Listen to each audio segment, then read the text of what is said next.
Hello everyone, welcome back to my channel. ಎಲ್ಲರೂ ಹೇಗಿದ್ದೀರಾ? I hope ಎಲ್ಲರೂ ಚೆನ್ನಾಗಿದ್ದೀರಾ ಅಂತ ಭಾವಿಸ್ತಾ ಇದ್ದೀನಿ. ಇವತ್ತು ನಾನು ಉತ್ತರ ಕರ್ನಾಟಕ ಶೈಲಿಯ ಬದನೆಕಾಯಿ ಎಣ್ಗಾಯಿ ರೆಸಿಪಿನ ಶೇರ್ ಮಾಡ್ತಾ ಇದ್ದೀನಿ. ತುಂಬ ಟೇಸ್ಟಿಯಾಗಿರುತ್ತೆ, ಮಾಡೋದು ಕೂಡ ಅಷ್ಟೇ ಸುಲಭ. ಮೊದಲಿಗೆ ಬದನೆಕಾಯಿ ಹಣ್ಣುಗಳನ್ನ ಕಟ್ ಮಾಡ್ಕೋಬೇಕು. ಒಂದು ಬದನೆಕಾಯಲ್ಲಿ ಈ ಥರ 4 ಹೋಳುಗಳಾಗಿ ಮಾಡಬೇಕು. ತೊಟ್ಟು ಸಪ್ರೇಟ್ ಮಾಡಬಾರ್ದು.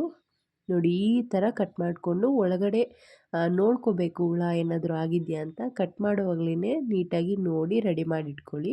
ತೊಟ್ಟು ಸಮೇತ ಹಾಕಿದಷ್ಟು ಬದನೆಕಾಯಿ ಗೊಜ್ಜು ತುಂಬ ಟೇಸ್ಟಿಯಾಗಿ ಬರುತ್ತೆ. ನಾರ್ಮಲ್ಲಾಗಿ ಉದ್ದ ಬದನೆಕಾಯಿಗಿಂತ ಈ ಥರ ಗುಂಡು ಬದನೆಕಾಯಲ್ಲಿ ಎಣ್ಗಾಯಿ ಚೆನ್ನಾಗಾಗುತ್ತೆ. ಆದಷ್ಟು ಗುಂಡು ಬದನೆಕಾಯಿನ ಬಳಸಿ. ನಂತರ ಎಲ್ಲ ಬದನೆಕಾಯನ್ನು ಕಟ್ ಮಾಡಿಕೊಂಡು ಸುಮಾರು 8 ಇಂದ 9 ಬದನೆಕಾಯಿಗಳಿದೆ.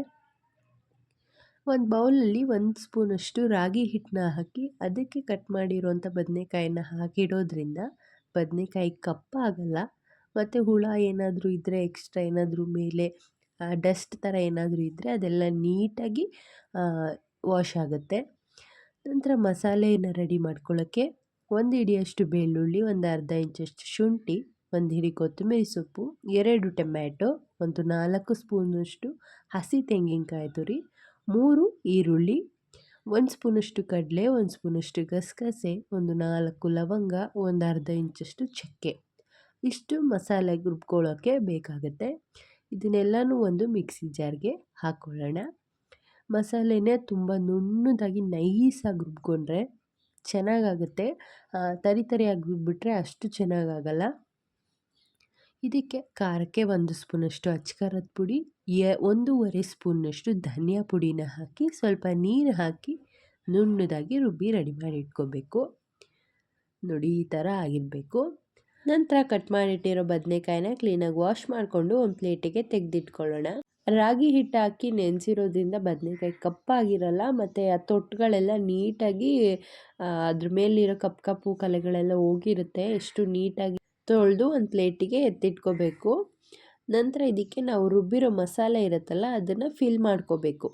ಈ ಥರ ಬದನೆಕಾಯಿನ 4 ಭಾಗಗಳಾಗಿ ಕಟ್ ಮಾಡಿರ್ತೀವಲ್ಲ, ಇದರೊಳಗೆ ಸ್ಪೂನಿನ ಸಹಾಯದಿಂದ ಮಸಾಲೆನ ತುಂಬಬೇಕು.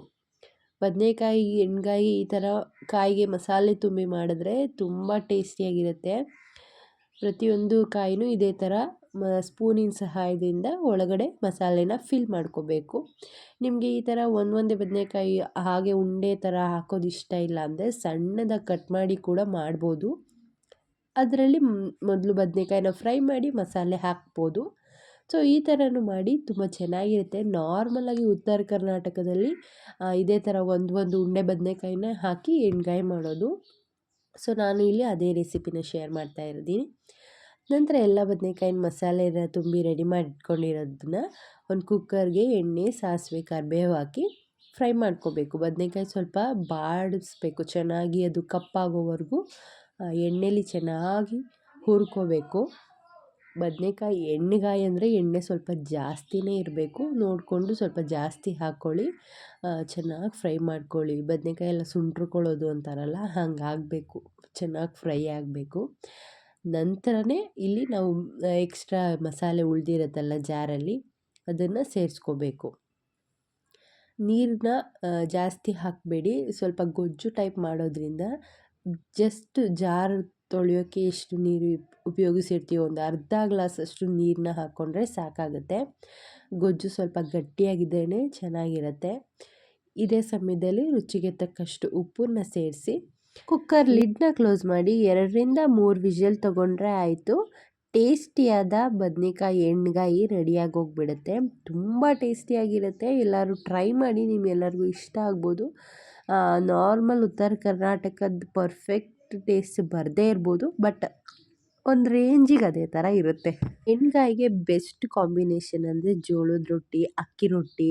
ಬಟ್ ನಾವೆಲ್ಲ ಈಗ ಚಪಾತಿ ಮಾಡ್ಕೋತಾ ಇದ್ದೀವಿ. ಸೊ ನಿಮಗೆ ಒಂದು ಲೇಯರ್ ಚಪಾತಿ ಮಾಡೋದನ್ನು ತೋರಿಸ್ತಾ ಇದ್ದೀನಿ. ತುಂಬ ಸಾಫ್ಟಾಗಿ ಬರುತ್ತೆ.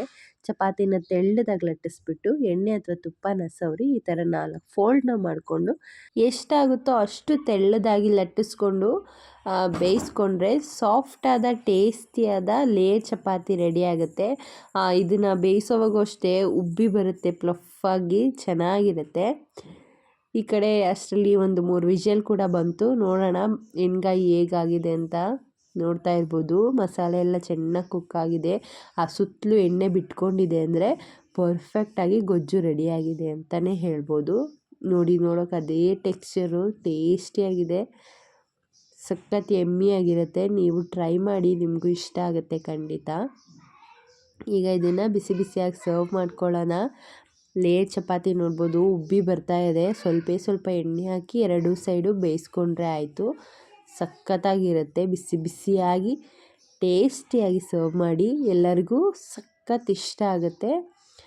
ನಿಮಗೂ ಇವತ್ತಿನ ಈ ರೆಸಿಪಿ ಇಷ್ಟ ಆಗಿದೆ ಅನ್ಕೋತೀನಿ. ಇಷ್ಟ ಆದರೆ ಲೈಕ್ ಮಾಡಿ, ಶೇರ್ ಮಾಡಿ, ಕಮೆಂಟ್ ಮಾಡಿ. ನನ್ನ ಚಾನಲ್ನ ಇನ್ನೂ ಯಾರು ಸಬ್ಸ್ಕ್ರೈಬ್ ಮಾಡದೆ ನೋಡ್ತಾ ಇದ್ದೀರಾ, ಪ್ಲೀಸ್ ಸಬ್ಸ್ಕ್ರೈಬ್ ಮಾಡ್ಕೊಂಡು ನೋಡಿ. ಮತ್ತೆ ಸಿಗ್ತೀನಿ ಇನ್ನೊಂದು ಹೊಸ ರೆಸಿಪಿಯೊಂದಿಗೆ.